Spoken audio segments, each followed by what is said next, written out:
Hello, my name is Scott, and in this video, I would like to talk about the concept of fiat, how affirmatives use fiat, the notion of object fiat, and how I just don't really understand and can't make sense of how some affirmative teams in contemporary Lincoln Douglas debate use fiat when trying to solve for their affirmative plan.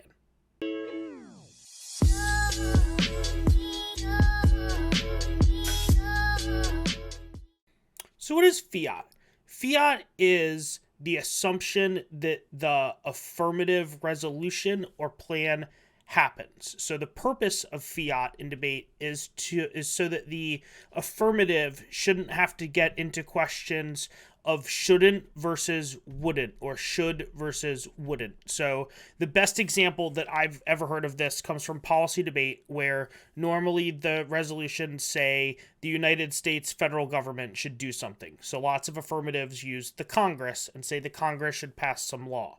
The concept of fiat is that we should assume that that law gets passed and that the affirmative should not have to generate evidence that says 51 different senators approve of the plan and will vote for the affirmative resolution. So the affirmative, we sort of give them the power to assume that what they are arguing on behalf of or advocating for takes place. Not necessarily that it works, that's different, but that it takes place. So we assume that the action of the affirmative happens. So this doesn't mean that solvency is guaranteed. So let's go through a couple different examples of this.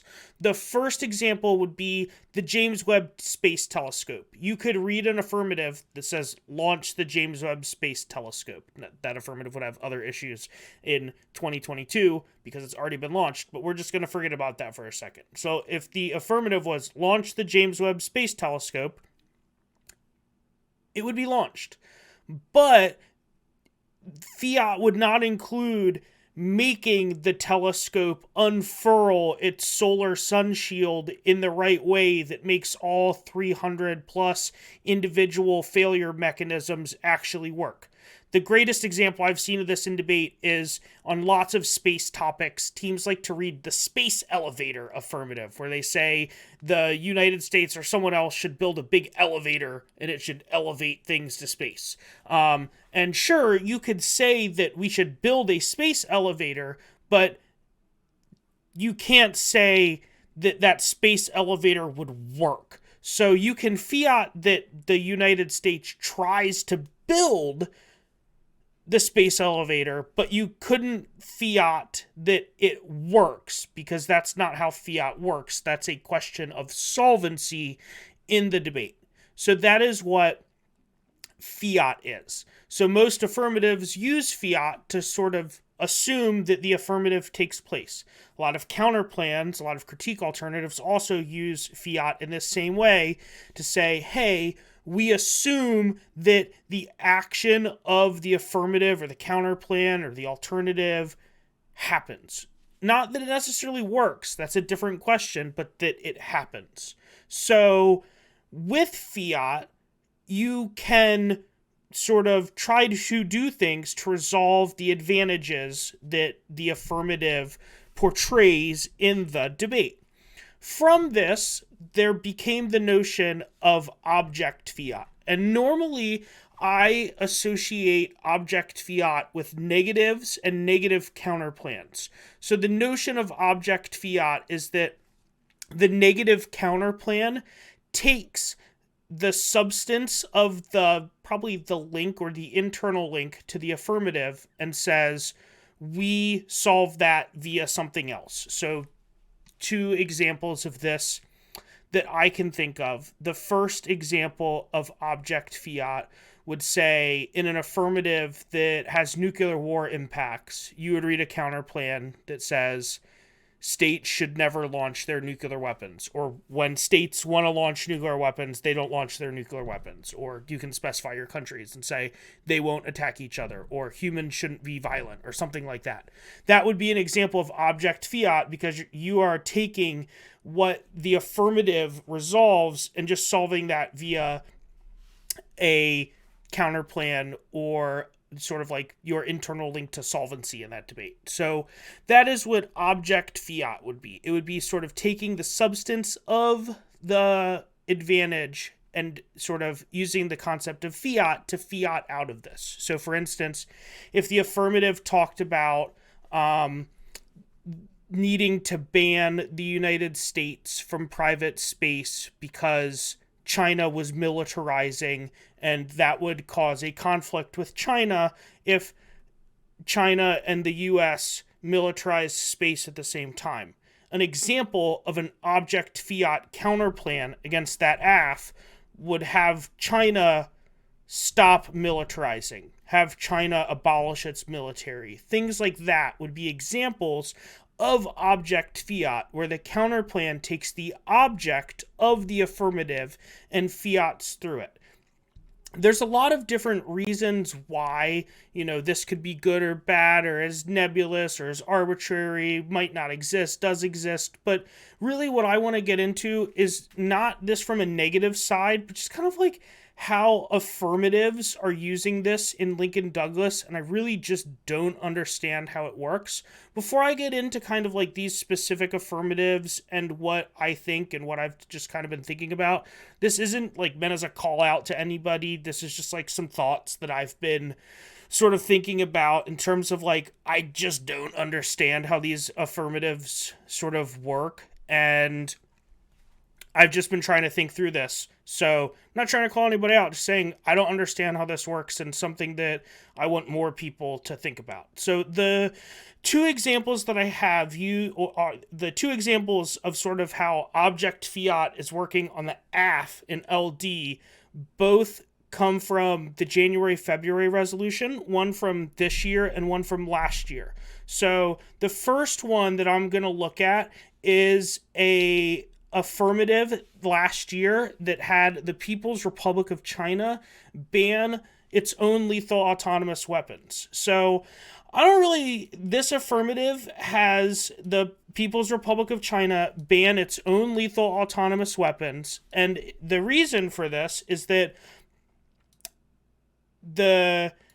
Chinese laws would destroy U.S. hegemony, and that would undermine the U.S.'s security guarantees, and that China's advances in lethal autonomous weapons would cause military disadvantages to the United States when facing off against China, and that, this is not a good thing. Some Brand's evidence says hedge is good.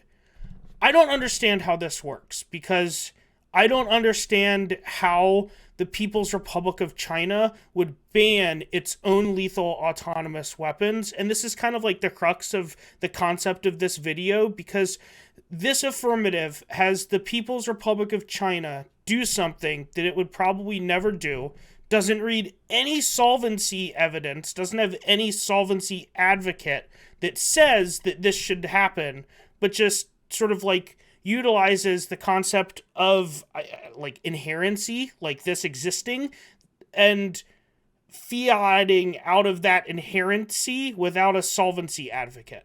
So, I don't really understand how this affirmative works in a debate, not only because there's nobody advocating for it, I just don't understand how the People's Republic of China would ban its own lethal autonomous weapons, and how that is not sort of just like object fiat on the affirmative in the debate. Maybe it's not object fiat. Maybe it's kind of like an AF without a solvency advocate that fiats the inherency.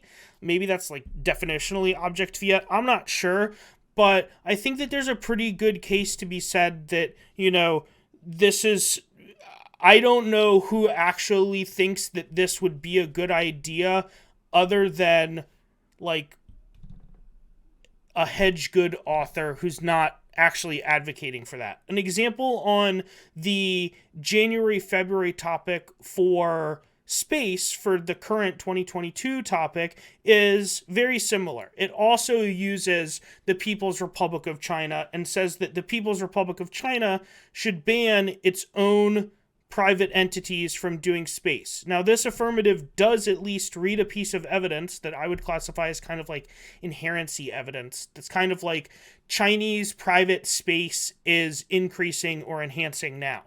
But the reason why they say that China should ban its own private entities is because the US needs to be the dominant hegemon in space, and that US-China leadership, or that US leadership, not US-China leadership, US leadership is important to solve a lot of issues. And that a China and Russia-led order in space would be worse. I guess I just don't understand sort of how this isn't sort of object fiat on the AF, because I don't understand how China would advocate that they were a worse advocate, that they were a worse actor in space than the United States, and that they should cede the US hegemony because they aren't like an actor that is as good as the United States. I think that this is really questionable. And I think this is especially questionable when, there are arguments in the AF that's like, we should reject Chinese propaganda because it's misleading and it like conceals things, and that, these are all just like propaganda. I don't know how the affirmative isn't this exact same thing. But again, how does this affirmative solve in the debate? There's no solvency advocate. There's nobody who thinks this is a thing. It's just inherency for it exists, and that is being fiated through without a solvency advocate. So in my mind, I kind of think that's object fiat. Maybe there's a better, different name for that. But I think that especially instances in which the United States is benefited by China banning its own military or banning its own supremacy in space seems very unrealistic, utopian, not very logical to me. So let's kind of go to where you could go from here. So where could you really go from here? I kind of really think that there's sort of like almost a new theory argument that you can make against Fs like this. That's just kind of like, this is Western orientalist object fiat, that the affirmative is doing an unrealistic utopian action that is kind of like wishful thinking on the behalf of, like more or less hacks for a certain side, that is kind of like an impossible decision calculus, because it's an impossible decision to make because there's nothing that would compete with this affirmative, because there's no solvency advocate that actually advocates for it other than the affirmative with the plan text advocating for it. So maybe this is just like a no solvency argument, but I think maybe a better argument here is just like orientalism, and that, the concept of, for people who aren't aware, the concept of orientalism is kind of sort of how the West views the East, and when the West views the East, that they assume that the East works in a Western way and that the West is superior. I think that this would definitely, in some way, shape, or form, you could even have like a part of a theory argument that has like a orientalist contention or component to it, because I don't understand how this affirmative would functionally work, especially when it doesn't have a solvency advocate. And I think maybe having a solvency advocate proves that these type of affirmatives are, maybe, or not maybe, probably orientalist. And I think that, there are a lot of arguments that people normally make against object fiat that I think wouldn't apply here. The first reason, the main reason that people give is that it's sort of like key to like find the best policy option, or it's key to the affirmative's flexibility or negative flexibility, really, because it's a counterplan argument, but it's key to test the resolution. And I don't think that is a argument that makes a lot of sense with this, because it doesn't test the resolution because there's not a solvency advocate. In order for it to be a policy option or test the resolution, there has to be somebody who says that it's a good idea. People have always said with object fiat counterplans that they're predictable because they have an inherency component that they counterplan out of. This is kind of like the same thing, but the affirmative doing this, maybe it's just a more nuanced argument for, you don't have a solvency advocate. You need a solvency advocate in the debate, and fiating your solvency through inherency is not a way that debate should go down. Maybe that needs to be more developed. I'm kind of just unsure.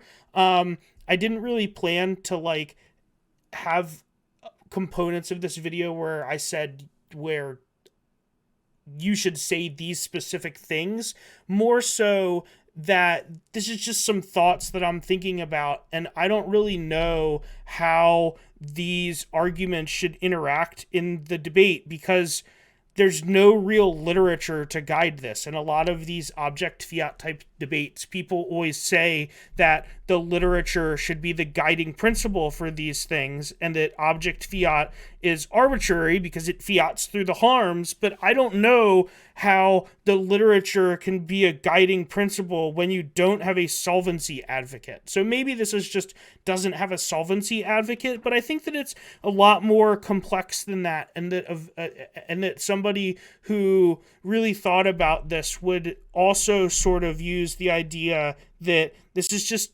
unrealistic Orientalism, and that this is probably not a great academic use of debate, at least in my opinion, because it doesn't say that somebody would actually do this. So that's just sort of my thoughts. Wanted to go over fiat, object fiat, and kind of how those things interact with some affirmatives that I've been seeing used a lot in contemporary LD, and how you could maybe utilize some different things that I've been thinking about against these types of affirmatives. Thank you.